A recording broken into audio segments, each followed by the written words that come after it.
हाय दोस्तों, जल्दी मेरे चैनल को सब्सक्राइब कर दो और हाँ, बेल बटन दबाना ना भूले। बिल्कुल फ्री है। पुजारी जी, मेरा हाथ देखकर बताइए मुझे पति कैसा मिलेगा। लिली ने अपना हाथ पंडित जी को दिखाते हुए बड़े उत्साह के साथ पूछा। बेटा बहुत अच्छा वर मिलेगा, हाथों पे रखेगा राजकुमारी की तरह। सच?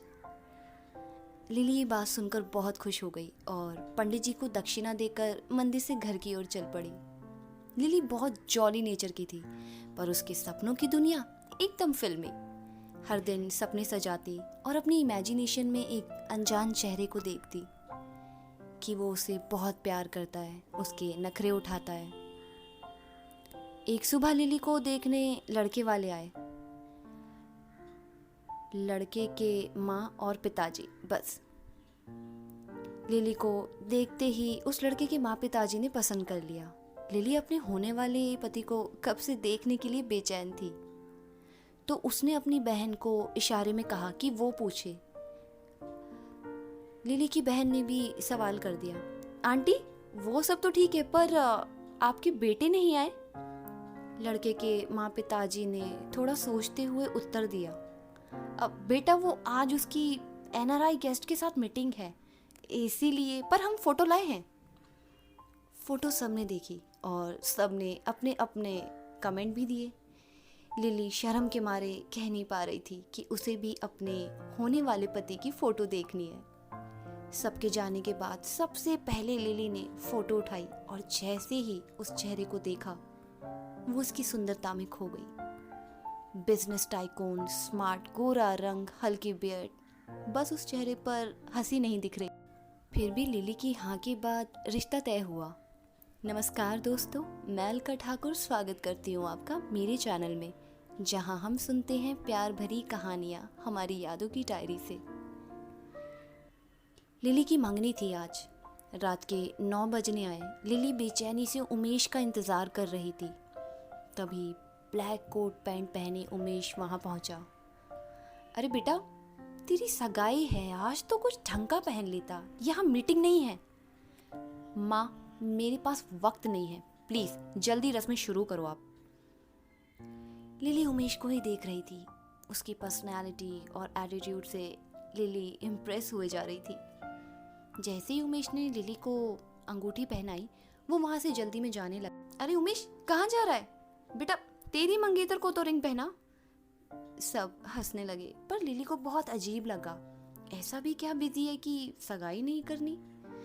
उमेश लिली के हाथों को थामता है और उसे रिंग पहना देता है। लिली सगाई के बाद एक शाम कंफ्यूज थी कि तभी वहां उसकी बहन आती है। दी क्या हुआ, क्या सोच रही है?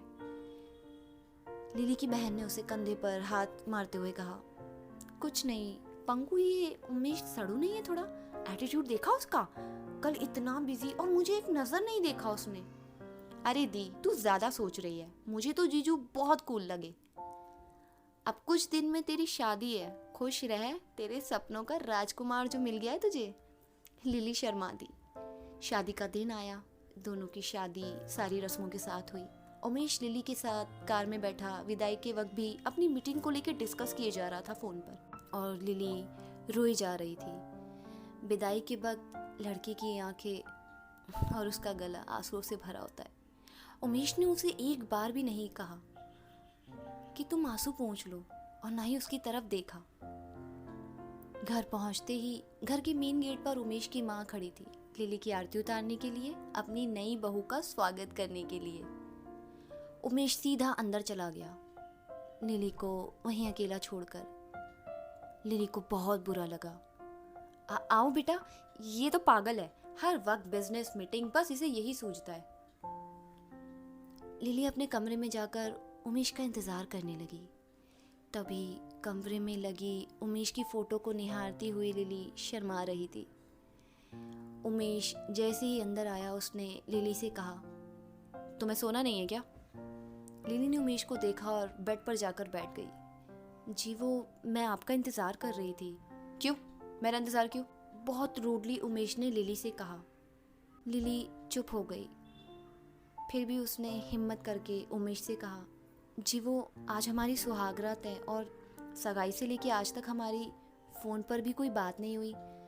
लिसन लिली, ये सब बहुत फालतू की बातें हैं, सो जाओ, मुझे इन सब में कोई इंटरेस्ट नहीं। अब ये टिपिकल इंडियन वुमेन का ड्रामा बंद करो। लिली हैरान हो गई, उसके सपने जैसे बिखर गए हों जो उसने संजो के रखे थे। उमेश वॉशरूम से बाहर आया और लिली को भी चेंज करने के लिए कहा, तुम भी जाओ, चेंज कर लो जल्दी। लिली भी चेंज करके नाइट गाउन पहन के अपने बेड पर आके साइड में लेट गई। उमेश ने लाइट ऑफ की और लिली को अपनी बाहों में भर लिया। लिली की मर्जी के बिना उमेश अपनी मनमानी किए जा रहा था। लिली को बहुत बुरा लग रहा था, पर उस रात उमेश की मर्जी के आगे लिली चुप रही। दोस्तों, आपको क्या लगता है उमेश का एटीट्यूड किस तरह का है? लिली उसे समझ पाएगी? ये शादी के बाद अब उसकी ज़िंदगी एक नया मुकाम लेगी? प्लीज़ कमेंट कीजिए। मिलते हैं इसके अगले पार्ट में। बने रहिए मेरे चैनल के साथ। Thank you so much.